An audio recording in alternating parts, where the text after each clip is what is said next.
یہ پانی ایسا ہے جو غذا بھی ہے، دوا بھی ہے، غذا بھی ہے، دوا بھی ہے۔ اور اللہ کے نبی صلی اللہ علیہ وسلم نے بتایا کہ ماء زمزم لما شرب لہ، زمزم کا پانا ہر اس مقصد کے لیے ہے جس مقصد کے لیے اسے پیا جائے۔ صحت کے لیے پیو گے صحت ملے گی، غذا کے لیے پیو گے غذا ملے گی، علم میں، عمل میں اور ذہانت میں، حافظے میں ترقی کے لیے پیو گے، اللہ اس میں عطا فرمائے گا، بشرط یہ کہ یقین پختہ ہو۔ ہمارا ایک ساتھی تھا بیت اللہ میں گر گیا اور اس کے سر سے خون نکلنے لگا، سر پھٹ گیا، زخموں پہ بہت پانی لگاتا ہے، سادہ تھا، بوڑھا تھا، دیہاتی تھا، اس نے جا کر زمزم کا پانی لگا، اس نے زمزم کا پانی ٹھیک ہو گئی۔ ٹھیک ہے نا، ہے اس میں صحت، لیکن جس قدر یقین ہوگا اتنا وہ چیز اپنی تاثیر دکھائے۔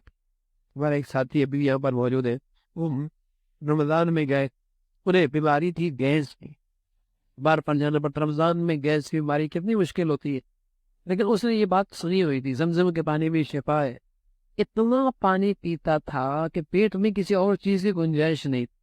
الحمدللہ اس نے چند مرتبہ ایسا کیا، اللہ نے اسے اس بیماری سے نجات نصیب فرمائی، وہ آج بھی زندہ ہے۔